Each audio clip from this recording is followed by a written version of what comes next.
Bonjour à tous, j'espère que vous allez bien. Je suis très heureuse de vous retrouver pour une vidéo favori en cette fin de mois de mars. Et cette fois-ci, je suis à temps pour sortir la vidéo. J'ai envie de vous parler de différentes petites choses que j'ai eu l'occasion de découvrir ce mois-ci et que j'aime vraiment beaucoup. Je pense qu'il y a pas mal de choses qui risquent de vous plaire. Enfin, je dis pas mal, mais j'en présente pas 50 non plus. Hein. Je me restreins, je garde un petit peu pour les mois d'après, mais j'ai vraiment essayé de sélectionner méticuleusement et dans différents domaines de façon à d'une part pouvoir vous intéresser et surtout parce que moi je m'intéresse à plein de choses et que je suis pas juste focalisée sur le maquillage ou focalisée sur la lecture. Moi j'aime plein de choses. Je trouve ça beaucoup plus intéressant quand on croise les domaines. Alors d'avance je m'excuse, je pense que je parle légèrement du nez et je crois que j'ai attrapé un petit peu froid.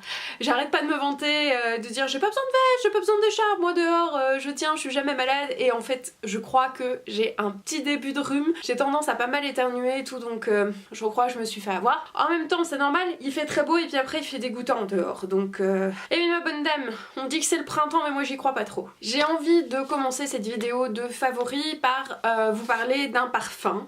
C'est le Rosa Folia numéro 2 de Dr Pierre Rico. J'en avais parlé sur Instagram, j'ai fait un petit post très rapidement une fois que je l'ai testé parce que j'ai été surprise qu'il me plaise autant. Pour vous dire, donc c'est un parfum qui m'a été envoyé et que j'ai eu envie de tester parce qu'il sentait la rose. Faut savoir que j'aime beaucoup les parfums floraux et peut-être un petit peu chyprés. Okay, mon idéal c'est le chypré floral, celui-ci n'est pas vraiment chypré, mais dans l'absolu, dès qu'il y a des fleurs, plus que des fruits, donc c'est vraiment que même s'il y a un petit côté fruité, hein, ça me dérange pas, je veux dire quand la fleur prend vraiment le dessus, ça a tendance à me plaire, et j'aime beaucoup les odeurs de jasmin, de muguet et de rose, et donc évidemment il m'a directement intéressée quand je l'ai vu, et quand je l'ai senti j'ai été surprise parce qu'il m'a directement fait penser à un autre parfum, et ce parfum c'est le Miss Dior Blooming Bouquet que je vous avais déjà présenté dans une vidéo favori de parfum. Donc c'est un parfum que j'estime plutôt printanier, celui-ci c'est pareil, c'est vraiment été, printemps. Maintenant vous les portez toute l'année si ça vous fait plaisir, hein, mais c'est pour dire, moi je trouve vraiment que c'est des senteurs faites pour les jours où il fait vraiment beau. C'est un parfum que j'aime vraiment beaucoup parce que je trouve qu'il sent la rose, mais la vraie rose, pas la rose artificielle, pas le bonbon, pas le sucre, etc. Et ce parfum, j'ai toujours eu un petit regret, c'est qu'il ne tienne pas très bien, en même temps c'est une eau de toilette et non une eau de parfum. Donc il y a, on va dire, il y a l'avantage que c'est très frais, que ça donne envie de se repulvériser durant la journée. Maintenant c'est un parfum qui a un certain coût, mine de rien, et moi j'ai eu tendance à me restreindre pour pas le perdre directement, parce qu'en plus de ça j'étais pas certaine qu'il ressorte. Je me disais c'est sans doute une édition limitée puisque c'est pas le Miss Dior classique, c'est le Blooming Bouquet. Je me suis dit si jamais ils le refont pas je vais être triste de plus l'avoir. Donc quand j'ai senti celui-ci, je me suis directement dit mais c'est dingue. Ça m'y fait penser, c'est pas pareil, mais ça m'y fait fortement penser, et celui-ci a l'avantage d'être une eau de parfum. Qui dit eau de parfum dit d'office que ça tient mieux, et en effet, je m'en suis rendu compte. La première fois, je l'ai juste pulvérisé sur mon poignet et j'embaumais toute la pièce. J'ai fait une pulvérisation et à chaque fois que je bougeais le bras, je me disais mais c'est dingue ce que ça sent, et je remettais mon nez dessus et je me dis mais enfin ça fait un moment que je l'ai pulvérisé et ça sent fort quoi, c'est présent. Alors quand je dis ça sent fort, c'est pas ça cocotte et on a le nez pris, mais franchement par rapport à l'autre, je trouvais que c'était vraiment très présent. Ce que j'aime aussi c'est la sobriété du flacon. Alors il y en a qui aiment les flacons très travaillés avec plein de fioritures et tout ça. Moi j'ai tendance à préférer des flacons sobres. J'aime bien quand c'est élégant, délicat, et là je trouve que c'est absolument parfait. On a la petite touche de rose avec le flacon délicatement transparent. Pour moi c'est nickel, c'est exactement ce qu'il faut. Un point très positif de ce parfum, bah, c'est son prix. C'est-à-dire que pour 50 ml, il était normalement à 65 € et qu'à présent il est à 35 € sur le site officiel. Honnêtement c'est pas cher, et c'est vraiment pas cher dans le sens où j'ai vraiment une odeur pour moi de grand parfumeur. Je vous dis, je le compare à du Dior quand même, pour un prix beaucoup plus bas et pour un parfum qui tient bien mieux. Je vous donne les notes. En note de tête, vous avez du cassis et des baies de rose. En note de cœur, vous avez des pétales de rose, de l'essence et de l'absolu de rose turque. En note de fond, de la violette et un accord boisé ambré. Donc vous voyez que c'est très rose. Beaucoup de rose. Alors vous allez peut-être vous demander si c'est pas trop de rose, si c'est pas trop floral, si ça prend pas le nez. Je vous dis directement, je suis très sensible au niveau du nez, je suis très sensible au niveau des odeurs et donc quand c'est trop présent, moi ça m'écœure au point d'aller me chercher un gant de toilette, de le mouiller et de me rincer. Ça m'est déjà arrivé avec certains parfums beaucoup trop présents. Je vous donne un exemple, le Very Irresistible de Givenchy, c'est ce qui m'est arrivé, il me pique le nez, il est trop présent, il me prend la tête au point d'en avoir quasi des maux de tête. On n'est pas du tout là-dedans. Vous imaginez, vous êtes dans un jardin en plein été, il y a un magnifique rosier, vous approchez, la rose sent vraiment très très bon. C'est comme si vous la preniez et que vous faisiez ça avec la rose. C'est exactement ça, c'est vraiment ça. Alors ce que je trouve très intéressant aussi, c'est que bien sûr aux notes de tête, il est très présent et puis il diminue délicatement. Ce qui fait que vous n'allez pas avoir l'impression d'avoir un sillage toute la journée, c'est-à-dire que dès que vous allez vous bouger, vous allez tout le temps avoir des effluves de rose. Non. Vous l'aurez davantage si vous le pulvérisez au poignet parce que bah, évidemment les poignets on les bouge beaucoup plus et donc on amène de l'air jusqu'au nez. Évidemment le cou on le bouge beaucoup moins sur une journée.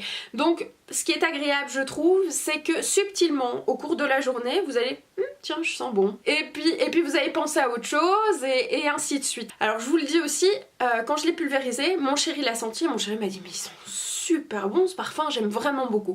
Et pourtant, mon chéri a tendance à être plutôt critique au niveau des parfums, il aime pas les trucs trop présents, il aime pas les trucs trop sucrés, donc c'est plutôt bon signe quand lui il aime, c'est que c'est vraiment un bon parfum. Si jamais il vous intéresse, je vous renvoie à la barre d'infos de la vidéo, vous aurez le lien vers le site internet et vers le parfum, comme ça vous pouvez aller faire un petit tour et si jamais vous l'essayez, vous me dites dans les commentaires ce que vous en avez pensé, mais je pense honnêtement que ce sera pas une déception pour vous, si comme moi vous êtes plutôt floral, que vous aimez les parfums de fleurs, mais les vrais parfums de fleurs, ce genre de choses vous plaira certainement. Ce que je pense aussi qu'on peut faire avec ce parfum, et que moi ça me plaît beaucoup, c'est qu'en été moi j'aime la fraîcheur. J'aime la fraîcheur du parfum, donc ce qu'on peut tout à fait faire c'est le pulvériser en l'air et passer dedans de façon à ce qu'il se mette un peu sur les cheveux, un peu sur tout le corps, façon brume. Et je pense que pour ça il est parfait aussi, ou simplement sur un petit foulard ou sur les vêtements de façon à le garder un petit peu présent autour de soi. Je trouve que c'est le genre de parfum qui s'y prête complètement. À présent j'ai envie de vous parler de bijoux et des bijoux que je porte. Alors comme vous pouvez le voir, je porte un collier super discret et pourtant super élégant. C'est un petit fil de nylon avec une petite attache en argent 925, je le précise parce qu'il peut paraître discret mais il n'empêche qu'il a un côté vraiment précieux, et ce joli cristal Swarovski qui est en teinte assez multicolore dans les bleus gris avec des reflets roses, enfin il est assez fou. Je porte aussi des jolies petites boucles d'oreilles comme vous voyez, c'est du bois taillé de façon géométrique un petit peu comme le pendentif, et que ce soit les boucles d'oreilles et le collier, ils m'ont été offerts par Maeva, la créatrice de l'atelier Maca. Alors pour un petit peu vous expliquer, et je vous explique en bref parce que j'ai fait tout un article sur l'atelier Maca et je vous y renvoie, donc c'est sur mon blog, c'est le dernier article que j'ai fait. Bien sûr vous avez le lien du blog ici dans le petit i, et vous avez aussi le lien bien sûr vers l'article dans la barre d'infos de la vidéo. L'atelier Maca c'est une jeune créatrice qui débute et c'est en ça que j'ai vraiment envie de vous parler d'elle. Maeva, qui est donc derrière l'atelier Maca, c'est une jeune femme absolument adorable, qui manque cruellement de confiance en elle, et je le dis parce que je trouve ça absolument mignon. Elle doute très fort d'elle et elle a du mal à croire qu'on puisse s'intéresser à son travail, et pourtant ce qu'elle fait est tellement joli que je trouve ça très logique en fait de s'intéresser à ce qu'elle fait. Donc au départ elle est pas créatrice de bijoux, elle est conseillère en immobilier, mais elle a toujours aimé les bijoux et c'est finalement encouragée par son entourage qu'elle a osé se lancer. Et donc ça s'appelle l'atelier Maca pour vous dire, l'atelier parce que c'est un petit peu son petit espace à elle, son petit coin où elle peut faire ses petites choses, Ma parce que Maeva, et K parce que c'est les deux premières lettres du surnom de son chéri. Je n'en sais pas plus, mais donc c'est pour ça l'atelier Maca. Et donc elle faisait des petites créations au départ pour elle, et puis encouragée par les autres, petit à petit elle se lance. Pour l'instant on peut seulement la contacter sur Facebook et sur Instagram, mais vu comme c'est parti, à mon avis elle montera dans pas si longtemps que ça son site internet, parce qu'elle me parlait déjà du fait qu'on lui demandait notamment de faire une parure pour un mariage. Je me dis quand on commence à faire ce genre de demande, c'est quand même que l'affaire est plutôt bien lancée. Si je devais vous décrire un petit peu son style, c'est ça, c'est des bijoux assez épurés, simples, mais quand je dis simple c'est positif, c'est-à-dire qu'il n'y a pas besoin de plein de fioritures, pas besoin de tralala, le bijou finalement se suffit à lui-même. Et je prends l'exemple tout simple de ceci, il n'y avait pas besoin d'une chaîne argentée très présente, un petit collier de nylon suffisait, on voit rien, on a l'impression quasi que ma peau est nue, mais il y a ce petit cristal qui est tellement joli de lui-même, qui ressort dans mon cou et qui l'habille directement. Et c'est ce que j'aime parce que c'est un petit peu ce qui représente le mieux ces bijoux. C'est ce côté vraiment très épuré, ce côté simple, le respect des matériaux et en même temps une mise en valeur. Vous allez voir sur son Instagram qu'elle fait plein de petites créations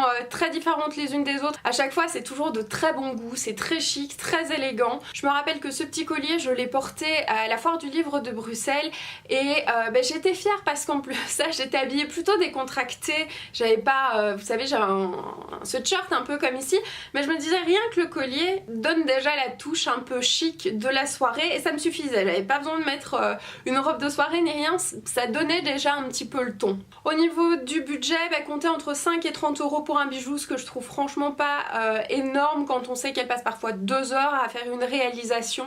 Tout est fait évidemment avec grand soin.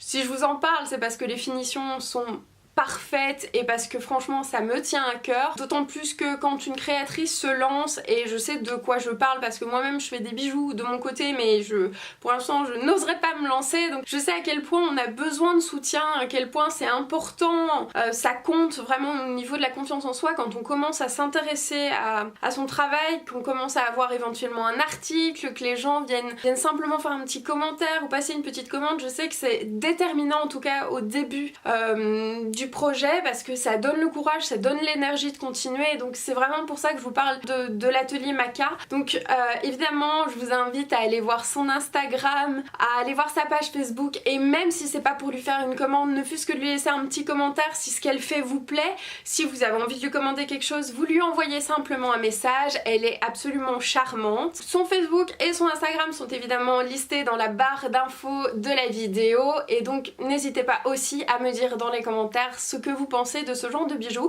et par exemple si vous êtes plutôt ce style là, c'est-à-dire bijoux assez simples, assez épurés, ou si au contraire vous aimez les choses beaucoup plus chargées. Alors à présent j'ai envie de vous parler de cinéma parce que j'ai vu un film récemment, et d'ailleurs j'en ai fait un post tellement il m'a touchée. J'ai envie de vous parler de The Shape of Water, donc c'est La forme de l'eau. C'est un film qui est sorti il y a pas très longtemps et que j'ai eu la chance de voir au mois de mars, et qui est un film qui m'a particulièrement touchée. En fait avant de le voir j'avais déjà vu la bande-annonce, et rien que la bande-annonce je savais que ça allait devenir un de mes films préférés, et je ne me suis pas trompée. Alors ce que j'aime avec ce film déjà, sans vous raconter toute l'intrigue, le personnage principal, c'est-à-dire l'héroïne, n'est pas une héroïne classique. Je vous dis juste parce que vous allez le voir très rapidement. Elle est muette.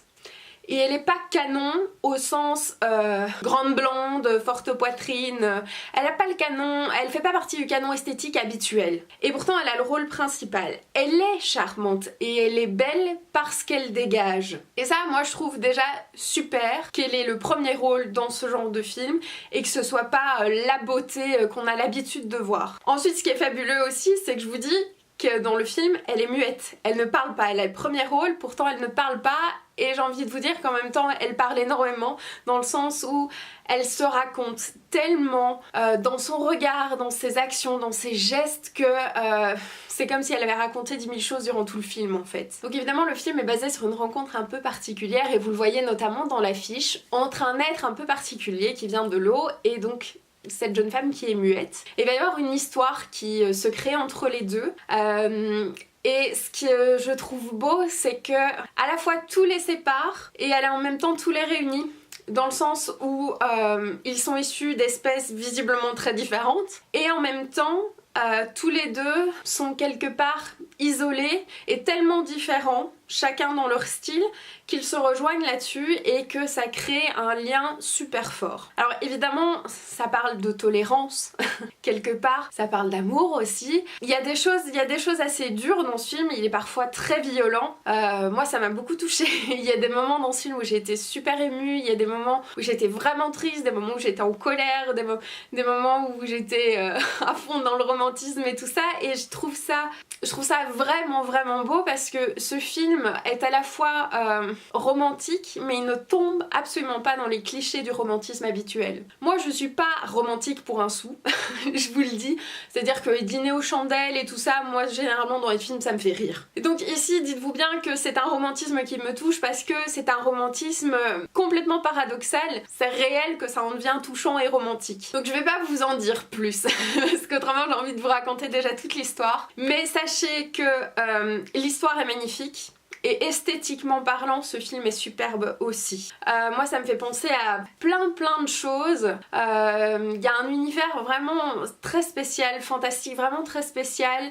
Je sais pas s'il y a des gens qui ont vu le film Odette tout le monde en français, et je sais pas pourquoi ça m'a fait un peu penser à Odette tout le monde parce que je pense que j'ai aimé de la même façon ce film, et d'ailleurs je vous recommande de regarder Odette tout le monde. Je vous le dis, c'est un film vraiment super, il est vraiment très beau. Et ici j'ai retrouvé ce charme, même si le film est très différent, j'ai retrouvé un petit peu de ça. Donc voilà, je vous invite vraiment à le voir parce que je pense qu'il y a peu de chance pour que vous soyez déçus. Je connais quelqu'un qui l'a pas aimé, mais il a des goûts bizarres, c'est pour ça.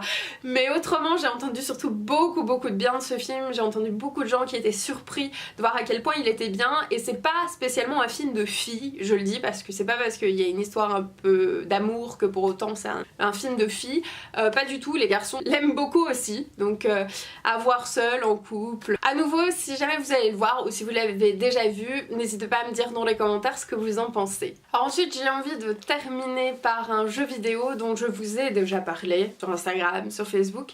C'est Demiverse. Je vous ferai une vidéo spécialement consacrée à Demiverse parce que j'ai vraiment envie de vous montrer quand on joue à ce jeu ce que ça donne. Si je vous en parle au départ, bon, c'est un petit peu par parti pris dans le sens où c'est un ami qui a travaillé dessus. Mis à part le fait qu'il a bossé dessus, le jeu est franchement super, et je suis pourtant très critique au niveau des jeux. Il faut savoir déjà que c'est une équipe belge qui a travaillé dessus durant plusieurs années, et que c'est l'aboutissement d'un énorme truc dans le sens où moi je les ai vus à fond là-dedans. J'ai vu les évolutions, j'ai vu tout ça prendre forme, et je sais à quel point ils ont bossé dur là-dessus et à quel point ils ont fait un travail absolument fabuleux. Et pour y avoir joué, pour l'avoir testé, c'est de la tuerie, franchement. J'ai eu la chance de tester le jeu chez Alex, qui s'est occupé vraiment de la partie graphique du jeu, et directement je lui ai dit écoute, il m'en faut un là, j'ai un peu joué chez toi mais il m'en faut un. Donc on lui a acheté la boîte physique du jeu, et depuis on y a déjà joué quelques fois et c'est super prenant. Si vous aimez les jeux bien pixelisés, un petit peu à l'ancienne, avec différents défis, c'est-à-dire vous pouvez jouer seul, vous pouvez jouer en équipe, vous pouvez jouer donc l'un contre l'autre ou contre la machine, c'est vraiment super chouette. À chaque fois vous êtes dans un environnement un petit peu différent, les difficultés varient, et en plus de ça vous pouvez incarner à chaque fois des personnages différents. Vous choisissez le personnage en fonction du choix que vous faites, et bien ils ont des attaques différentes. Il y a notamment une attaque spéciale et puis son attaque habituelle, et moi je suis extrêmement fan de ce petit chat qui est trop mignon, Snakey pour vous situer juste le personnage parce que je pense que ça séduira les filles. Il a une super attaque, c'est-à-dire qu'il rend la personne, son adversaire, amoureux, et qu'à partir de ce moment-là il peut l'attaquer, voilà, sans aucun problème parce qu'il est amoureux, donc il va se laisser faire, et quand il fait ça il fait un petit miaou absolument délicieux. Donc je prends toujours ce personnage là que j'adore parce qu'il a l'air de rien tout mignon comme ça avec son petit cœur, et en même temps quand il faut il attaque très bien, il est très efficace. Donc c'est pour vous dire que ce genre de jeu ça s'adresse aux mecs et ça s'adresse aux filles aussi, bien évidemment. Alors c'est un jeu qui est disponible sur Steam, donc vous devez simplement vous inscrire sur Steam. Il coûte 13 €, la boîte physique coûte un petit peu plus cher, et vous pouvez le jouer donc sur votre ordinateur, peu importe que ce soit Mac, peu importe que ce soit PC, ça marche très bien. Nous on l'a fait sur notre Mac et on a installé les manettes de la PS4 et ça marche super bien. On a un grand écran, du coup on peut vraiment profiter du design du jeu parce que c'est surtout ça. En dehors du fait qu'il est super à jouer, il est surtout très beau, esthétiquement parlant c'est un super jeu. Donc si vous aimez les jeux sans pour autant que ce soit toute une grande aventure, que vous deviez passer des heures et des heures dessus pour arriver au bout, mais que simplement vous avez de temps en temps envie de vous amuser brièvement, ou de vous amuser avec des copains, avec votre copine ou quoi, je pense vraiment que ce jeu pourrait vous plaire.